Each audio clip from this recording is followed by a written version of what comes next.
It's the StreamLeader Report Live Panel. Creators talking to creators. Raw, real, and unscripted.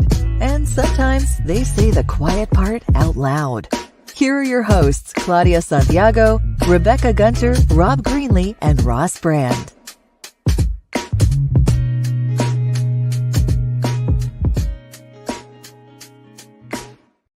All right, welcome to the StreamLeader Report, the live panel. It's just three of us today. Claudia can't make it, but we look forward to having Claudia Santiago back with us next week. Meanwhile, it's Ross Brand. That's me from the StreamLeader Report, Rebecca Gunter from Business in the Raw, and Rob Greenlee from the Trust Factor. And before we get into our regular topics that we're going to discuss today, there's a lot of news in the industry, and one that I think caught all of our eyes was Descript has acquired Squadcast. Descript, of course, is an advanced editing solution and transcription where you can actually do text-based editing. Squadcast is a high-quality place for recording remote interviews, and now, as I understand it, if you have a Descript account, you have included in that free access to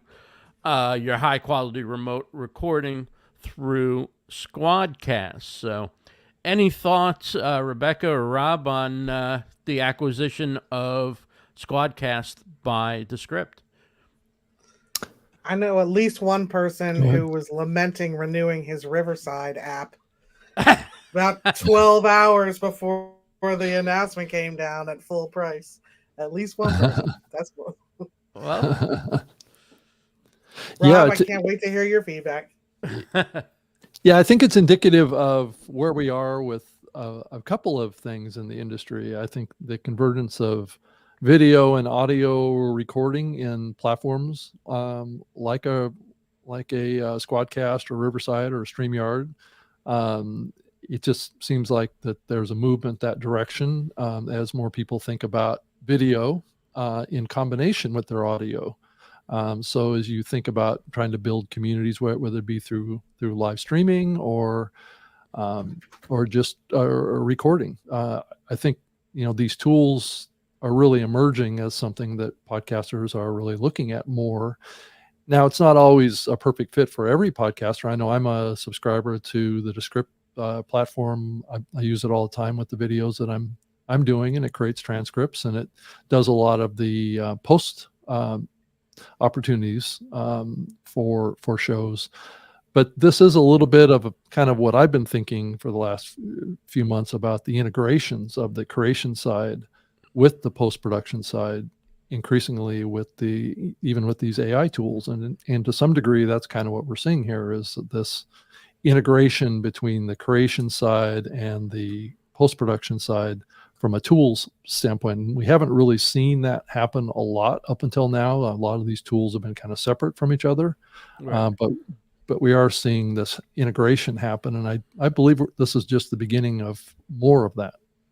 Yeah, Descript has other integrations as well. For this podcast, we use Spreaker, but for some of my other podcasts, I use Captivate, and there's actually an option built right in where you can take your file and send it to Descript right within Captivate. So they're integrated that way, and I'm sure a lot of the different companies that we're talking about and other companies like them have different integrations with each other as well. But here's a case where they're becoming one family, and one subscription gets you access to all the features, which is cool.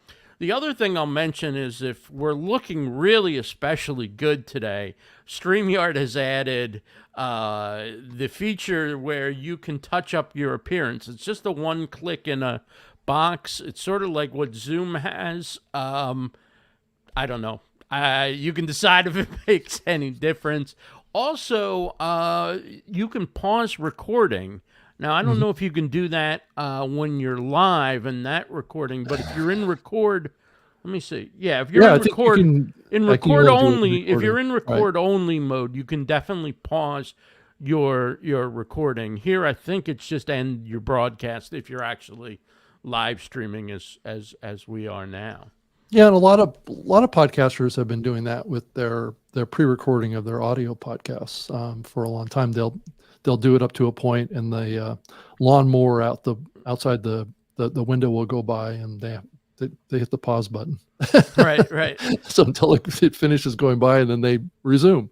So this is a tool that, it's just another indication of the integrations that we're seeing with these platforms into kind of the workflows of what's been more traditionally a podcast production process, and making it easier and simpler, and adding that capability that's been in kind of audio recording software for years. And I think that's what we're seeing happen here to some degree.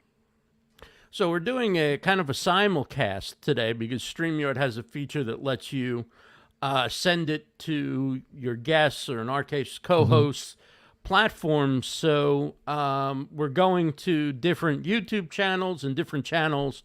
We're also going to a Twitter channel and a LinkedIn channel. So I don't know that I get everyone's comments here, so if you guys are able to check the comments on your channel, if there's any questions you want to bring in, but we're thrilled to have you join us, whether you're joining us on YouTube, on LinkedIn, or on Twitter. And if all goes well, maybe we'll add some other destinations as well as we move along.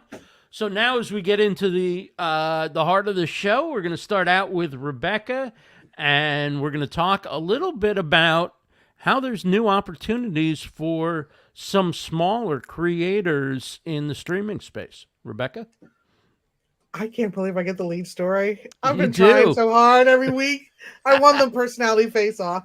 Before I get into it, though, can I ask a question, an opinion of you about this Descript scenario? What does that mean for StreamYard, if anything? I think it's going to put a little more pressure on StreamYard to do similar type of integrations.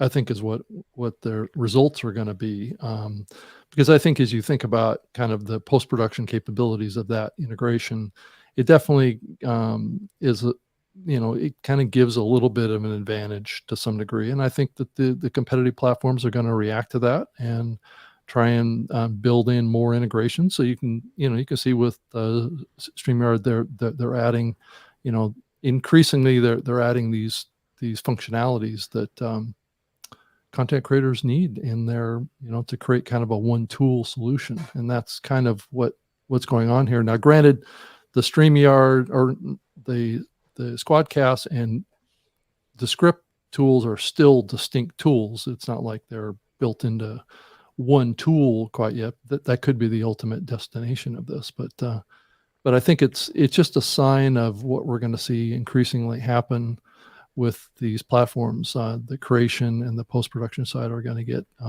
integrated more. Well, I'm a big fan of what Squadcast does. I think they're very high quality. I think they're great guys and women who run that team as well. And so I'm impressed with them. It's a tool I definitely recommend to people.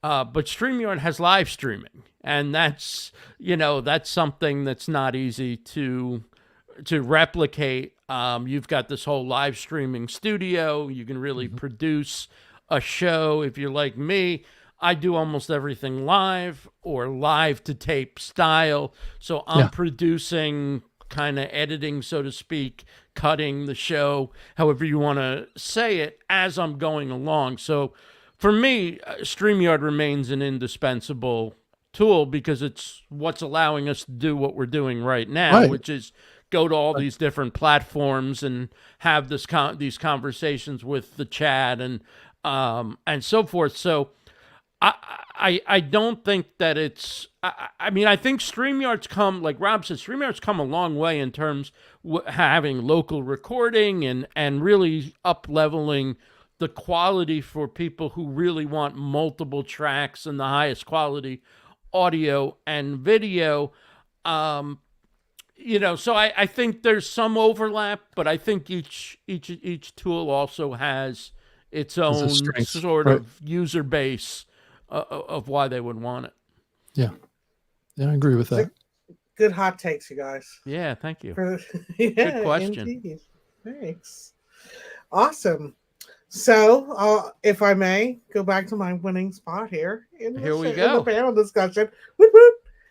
I love this topic of conversation because it's like so many of us often I don't know about you guys, but at least I sometimes feel like I'm just really kind of the smallest ant in this tsunami of the algorithm that I constantly have to worry about, feeding the appropriate content that gets the right eyeballs, that has the right show notes, that does the right thing. And you're really spending a lot of time, I think, articulating what's my brand strategy here to like stand up like a meerkat in a massive mediocre or get noticed.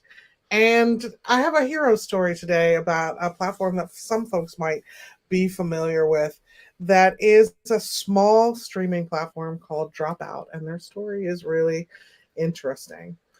What I love about this streaming platform is that they first of all started with college humor way back in the Wayback Machine. So we've got a really wonderful sense of personality. A quote I have is like Netflix, but worse.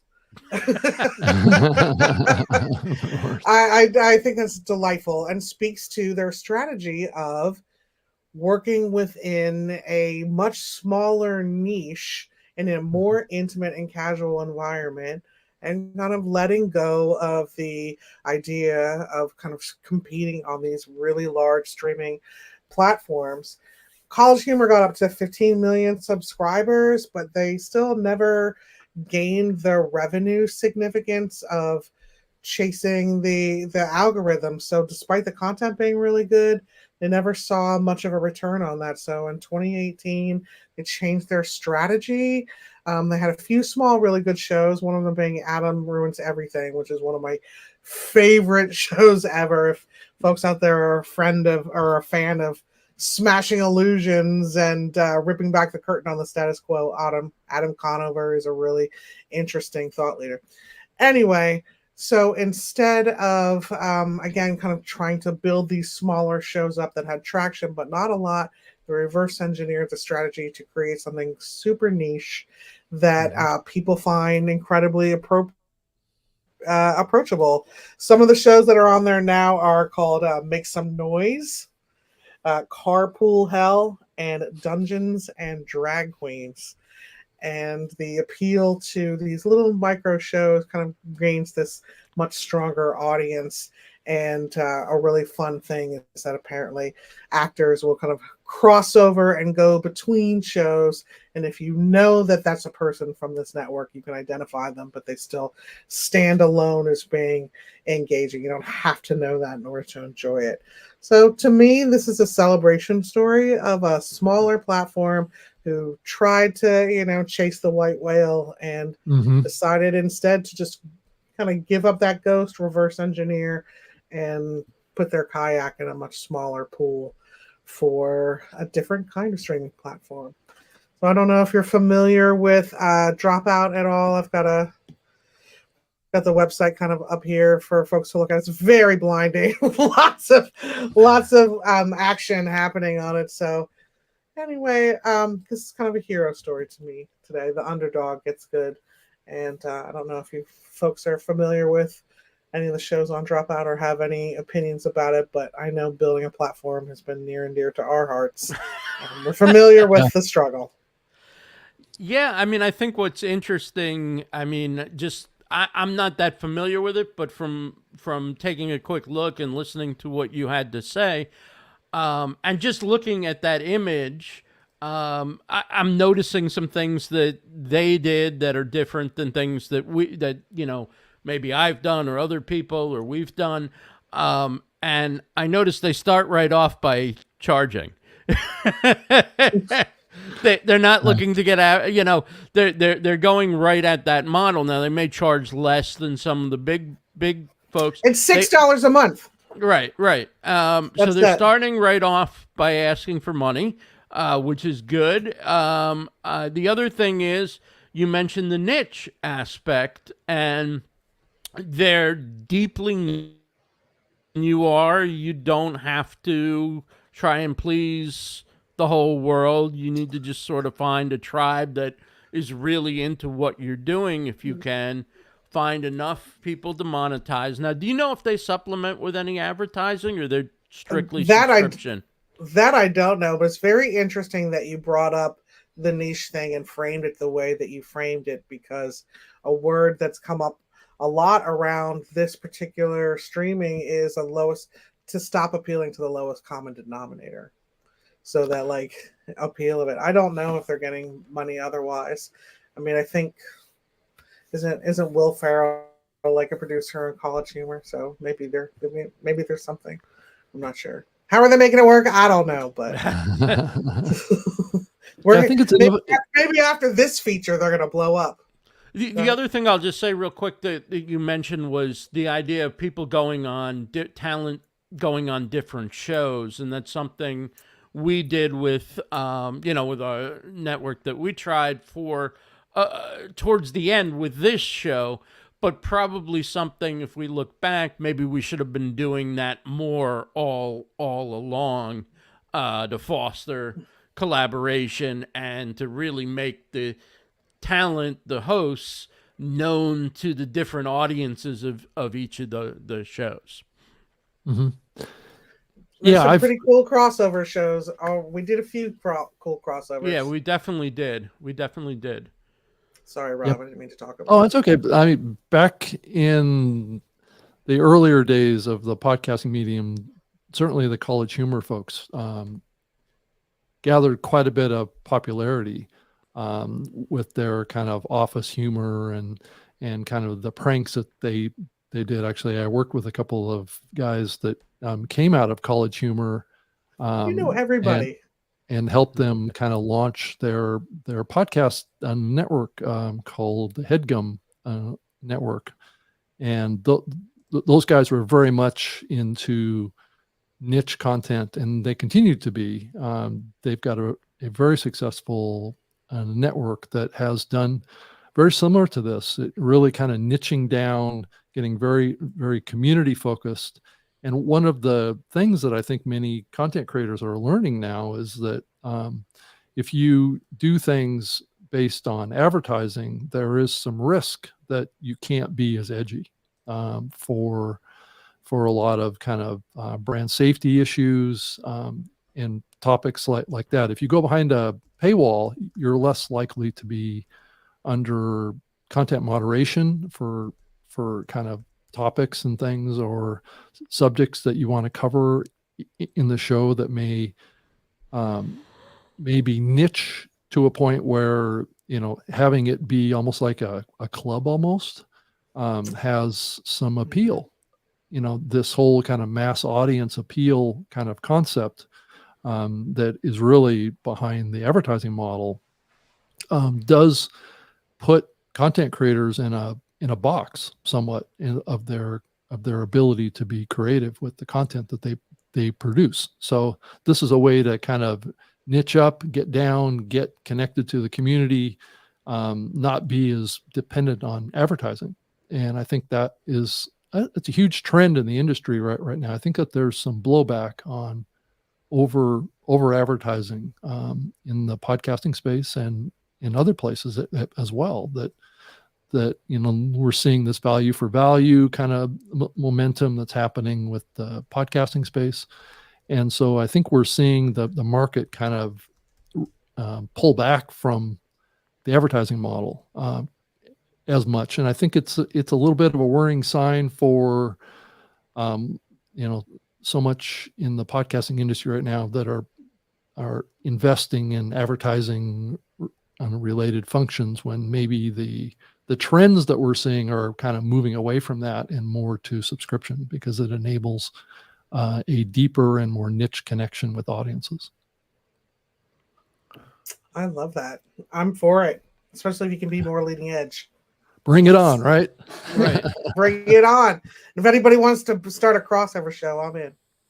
And Yeah. there's a Thank lot you, of guys. platforms as well, like Uscreen and Vimeo and others that are set up just to help you build your own streaming service. So you don't have to really know how to do sort of all the technical side of things. You create the videos, and then there are platforms where you can share those videos behind a paywall, and they've got a lot of the marketing tools Yep.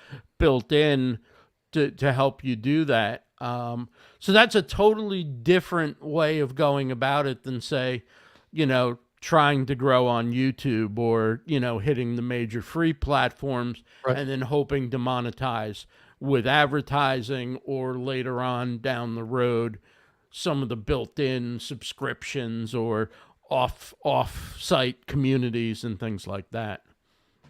What about Yeah, 'cause there's certainly a Patreon? lot Does that of still? there's certainly a lot of alternatives for building community around a subscription model out there. There's new companies that are starting up that are catering to that increasingly. So you can see some momentum there. Like Substack for audio? Yeah, I mean, yeah, I was trying to find one. I was looking at one yesterday, and I'm trying to find it in my email. That was kind of doing the same model, right? Where they basically give you all the tools to create a video experience that has subscription, has merch, has community tools. It has those kind of ways of aggregating large audiences into a live or on-demand program, and and we're seeing more tools come out that enable that. Do you think Patreon still has a role in the Oh yeah, way that things are yeah, moving? definitely. It's Mhm. it's kind of got this hybrid model where it's like it has the ability to do a freemium too, which is Mhm. a little bit has really captured people's imagination, where they can do shows that are kind of on a donation model too, Right. not so much a required subscription for access, but being audience supported programs. And that's kind of what's happening with this value for value movement that we're seeing in the podcasting industry as part of the podcasting 2.0 initiative, where you can exchange fractional Bitcoin, or it's called a Satoshi, with your audience, and your audience can pay you, and the listening platforms gets a little bit of a chunk of it too. So everybody wins in this type of a situation, where on the advertising side, it's a little, the listener doesn't really benefit from that unless they get a discount Right. on that product purchase. So, this, I think we're moving into a phase where the rewards are going to go both directions. Yeah. That's interesting you brought that up, Rob, because I did not neglected to share that Dropout is working to be the first streaming platform that pays residuals to writers, actors, and crew. Yeah. Mm. So, so here it is. I finally found it. It's a platform called Switcher. SWITCHER, and it gives you a suite of tools that enables the same process, right, to create a program and monetize it. And so Do you this is think that has to be probably exclusive? yeah, I mean, it's definitely, you Mhm. get the tools that you need to embed this into your website. So it is definitely controlling access through your website. Mhm. So if you want to build community around your program, you can do it outside of doing it through one of these big public platforms. Now, one of the downsides is I think about these kind of platforms is that you are siloed into a kind of a proprietary platform. And that has some advantages and has some disadvantages. And the disadvantages is that, there's billions of people that are in YouTube, but there's not billions of people that are in this platform, or even coming to your website. So you have to really have a good marketing strategy to build community, to drive people to your website. And a lot of people don't really think like that these days. They don't think about building community around a website these days. So it kind of requires us, and we may see this happen increasingly. And I think they need to probably have a mobile app somehow that will work with this too. But that may be a big kind of trend that we're seeing, is that content creators are going to want to control their ability to monetize and connect with their communities and their audiences more, as opposed to being under the control of a YouTube or somebody like that. I think whether you use a proprietary platform, you use something like a Patreon that's a hybrid kind of platform, or you use YouTube and you try and build it up organically, you still have to use the social tool. Like, you still have to put clips on YouTube. You still have to distribute as you have to reach podcasts people. and other Right. other ways. And I mean, a lot of the people who do like Patreon, Rebecca mentioned that, a lot of them will put some of their show free on Patreon, or free to the world, and then they'll hold something back for subscribers only. Perhaps there's a bonus Q&A afterwards. Perhaps only the video version goes on Patreon. Now, for me, I've never really subscribed. Well, maybe in a couple cases, but generally I've supported somebody on Patreon because I've wanted to support them. I've known where to find most of their content on the first run or live, or, the podcast. Like, I've not needed the extra so much. But this is a case with Dropout and others that Rebecca was talking about. This is a case where you have to pay to get to see the majority of the content. And so the question is, what do you extract out of that? Or how do you go about making yourself known publicly on free platforms in order to drive traffic to wherever you're, taking payment and providing the content? Yeah, it's a little bit more of a freemium model, right? Where there's some content that you give away for free as an attraction, right? To share what that value is that you're bringing, and then the other part of it is the actual subscription part that gathers the community, but you really have to work hard to foster the growth of a particular community inside of a platform like that, and offer them a lot of value and consistency and communication and access and rewards, and there's all sorts of things that go into maintaining a strong and vibrant community around any program. And that's really the magic of that, and that sounds like exactly what Dropout is attempting to do around niche content. Well, before we get to a big new YouTube initiative, Rob has got what do you call it? Maybe the ultimate one-time short-term marketing solution. Rob, tell us what you've got in mind. Yeah, so in Pod News, a couple days ago, there was a link to a press release that was put out by a Canadian podcaster who was using the tease to his or her audience that if listeners get a permanent tattoo of the show logo on their body, that the show will pay them for that. So it's almost like the model of they're paying for a billboard of sorts, would be the analogy that I would pull from this. And I was thinking that you could do something like this. I don't know that I would go down the path to making it a permanent tattoo, but there are places that you can go to get a temporary tattoo.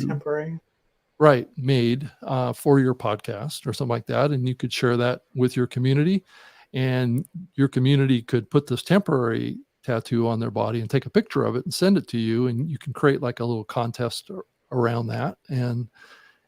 But this particular Canadian comedy podcast created a challenge.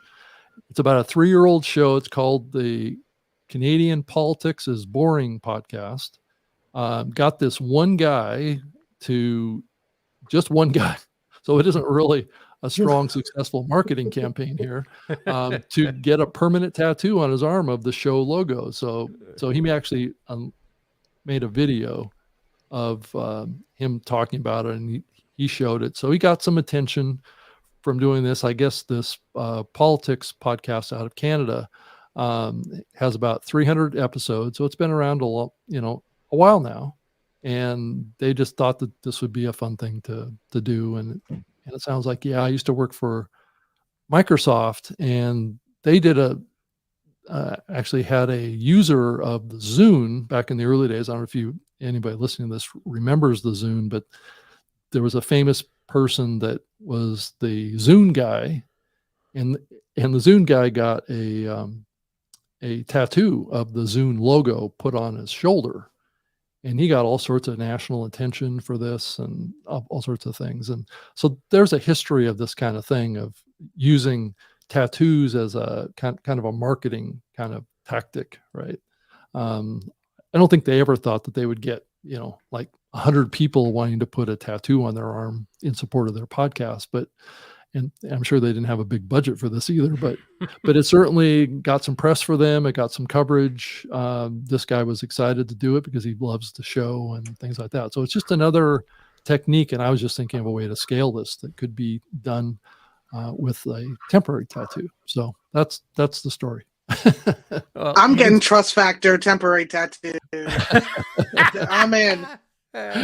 Right. I'm in. Sorry about that, Rebecca. Producer error.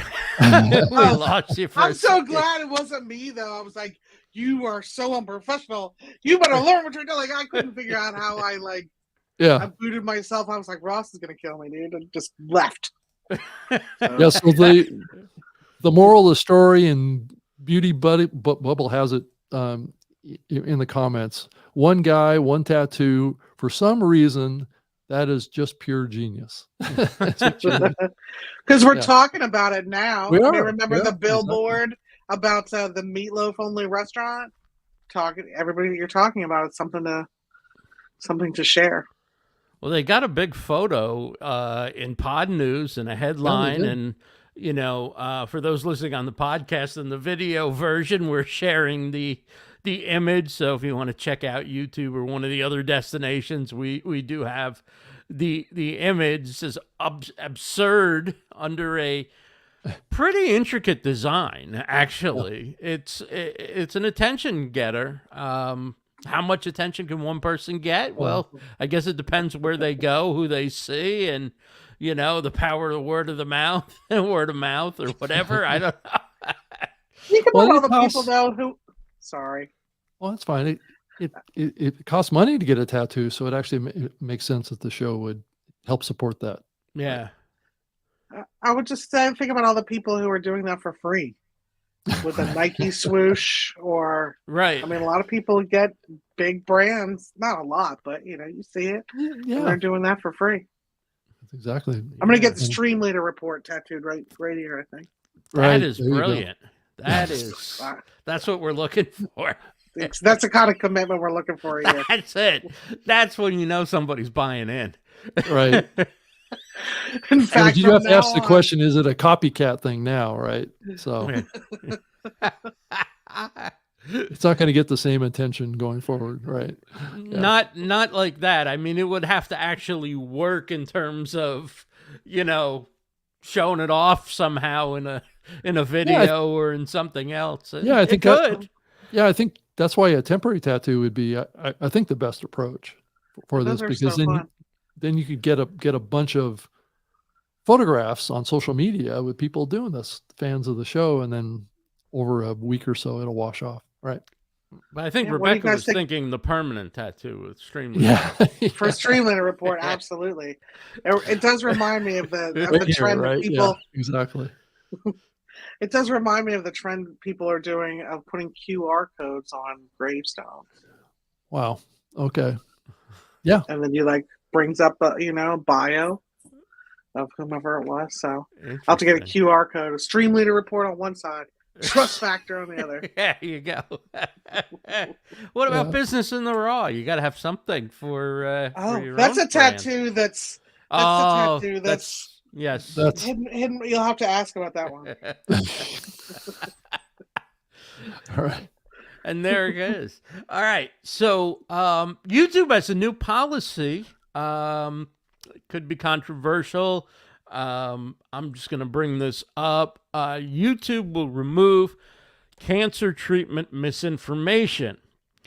So here we go again, with a platform deciding, a platform generally the people with no medical expertise who program an algorithm to decide what is cancer treatment misinformation.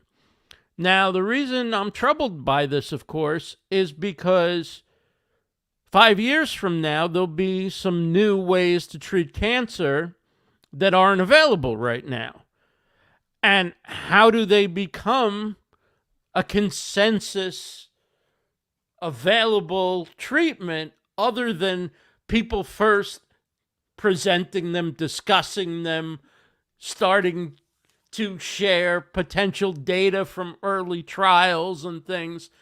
Again, I have a serious problem with this because I think while there is a danger that some people will get bad ideas, I think the patient, the customer, the citizen of a free country has a right to know what's out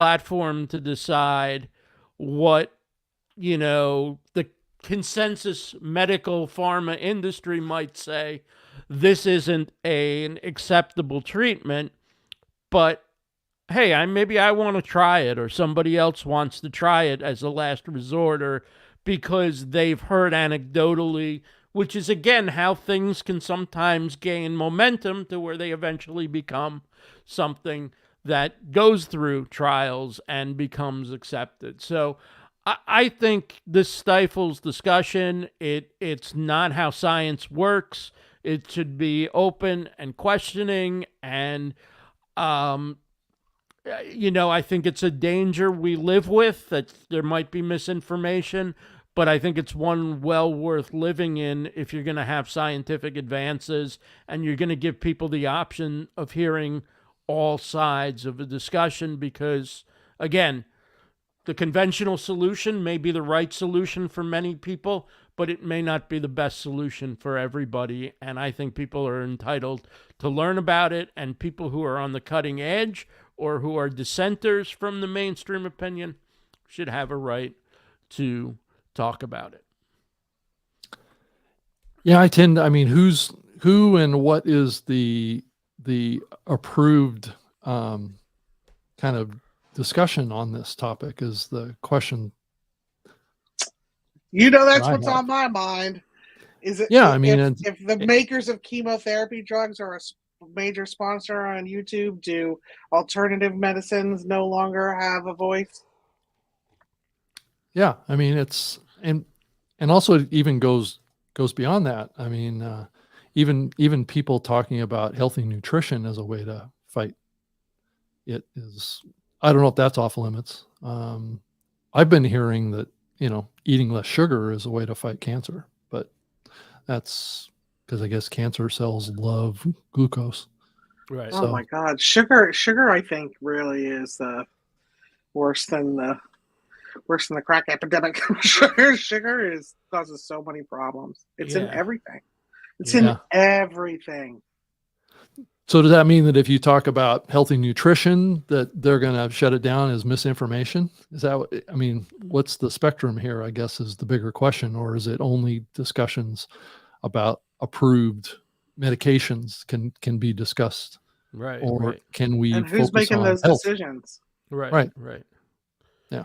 Well, we already went through that with the global situation that we've dealt with since a couple of years ago. Another topic we can't talk about. Yes, right. Where that which was why accepted can't we talk about wisdom, because we might not have channels anymore. Now, I don't know. They've changed a little bit on what you're allowed to talk about, but I think unless you're going to go all in and, you want to do a show on Rumble, you might not want to touch that with a 10-foot pole. I don't know. But the point is, what we were told was true at one point, and what all the social media companies said, we have got to put our own note underneath saying XYZ is safe and effective, then, when it isn't, but I'll shut up because I'm going to start stepping on landmines, but I'm going through something where I've had a lot of exposure to how this all works, and I've learned a tremendous amount about where people weren't given information that could have greatly increased their chances of either avoiding illness or staving off serious illness or death. Well, I think it's safe to say, Ross, that there's been plenty of examples coming from the past, and obviously hindsight is always 2020, but where the misinformation of the past is the truth of today. So if you were to extrapolate that out to the future, is it some of that misinformation that they deem as misinformation? There's examples that there is a chance that considered misinformation will be true information 6 months from now. So was it really misinformation, or was it just early correct information? So right. And then there's the profit motive as well, which, government being largely captured by an industry. That industry makes its money from, as Rebecca said, chemotherapy drugs. Nobody's getting rich off of don't put so much sugar in your food. Eat less sugar, right? But Chris Rock says the money's in the medicine. Right. If they say that you can't say that eating less sugar may help you with your health. Right. Nobody's saying it's the only answer. Nobody's saying you shouldn't do chemotherapy. What we're saying is, for some people, that might be a better first step, or that might be something they want to do in addition, or it may work instead, or maybe they want to do it after.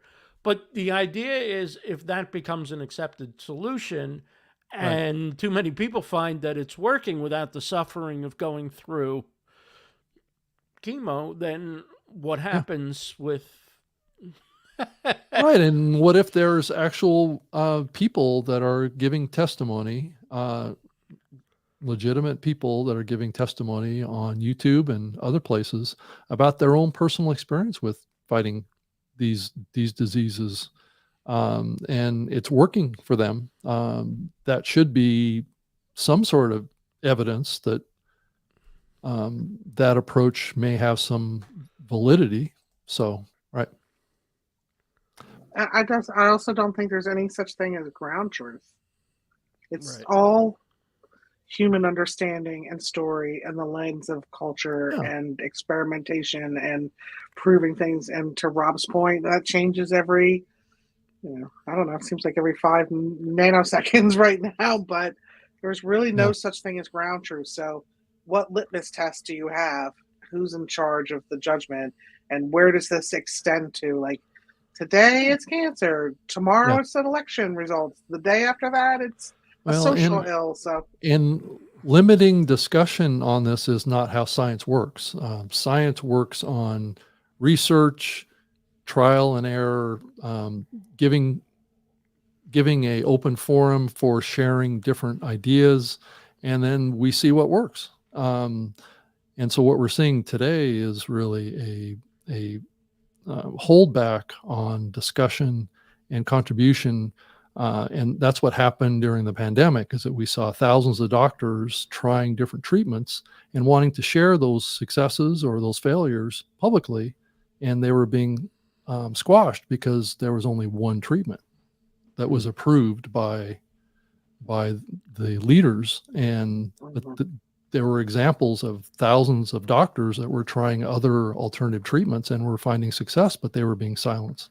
Well, the FDA just actually admitted in court that their messaging to doctors and patients not to use certain drugs Right. was a suggestion, even though the headline of their press release or printout said stop, don't, stop and don't. Their lawyers were arguing that it was a suggestion because by law, if a drug is approved for safe use, they can't tell a doctor that they can't repurpose that drug if the doctor believes it can treat a condition that isn't on the label. Well, they can probably do it. Right. And they've been doing that, and they're claiming it's a suggestion. But anyway, that's a huge thing that's gone almost unspoken and unnoticed. But in court, they had to say things that were different than what they were largely saying. And a lot of doctors, including some that I've talked to, have said, oh, no, we can't prescribe XYZ because the FDA says it doesn't work for this or it's not approved for this. Well, in fact, the FDA can only approve or not approve a drug. It can't tell you, a doctor, what conditions that drug can be used to treat if the doctor believes that the medicine has certain properties that would work in a case. And that's essentially how things worked and where the pressure came and the script that everybody was working by until the FDA was taken to court and they had to admit, oh, no, we were just making sort of general suggestions. We weren't telling people what they could or couldn't take or prescribe. Yeah, like Ross, to your point, how many people quit smoking using Wellbutrin, which is not for smoking cessation, but for depressive mood disorder. So if you don't have that freedom in there, how can we ever evolve? Right, exactly. And remember, eggs were good, then eggs became bad, and now eggs are good again. But at one point, it would have been misinformation to say that eggs are good for you. The whole and cholesterol if you could, nobody topic, and if nobody could have that conversation, then how did eggs ever would be able to get from bad to good again? Well, the whole cholesterol issue with heart disease was basically was it kind of jerry-rigged research data that was shared. And it wasn't entirely accurate. So that's a whole nother discussion is the whole statins are big business. Statins are big business. That came later, but nonetheless, I wouldn't take a statin. So I'll just put it that way. I think it's maybe Myers-Briggs, the personality assessment that holds a gold standard across corporate landscape and people put a lot of credibility in, was invented by two housewives in a basement and all made up. What's happening the standards, right. I mean, a lot of people just aren't standards we hold reading, dear. right? Aren't Yeah, reading the standards the we research. hold dear is that's a gold standard.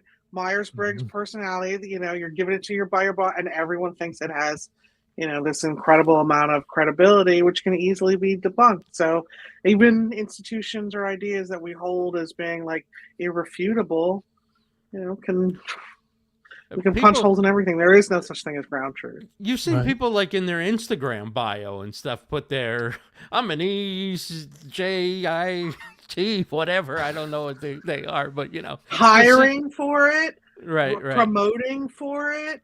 I mean, there's a lot of stock in it, and I'm not saying, oh, that's charlatans, or I'm not giving an opinion on whether or not Myers-Briggs is legit or not, except for, here's two ideas put forth by not secular people, and now everybody accepts it as the golden truth. So feels like we're doing a trust factor episode here. Yeah. So.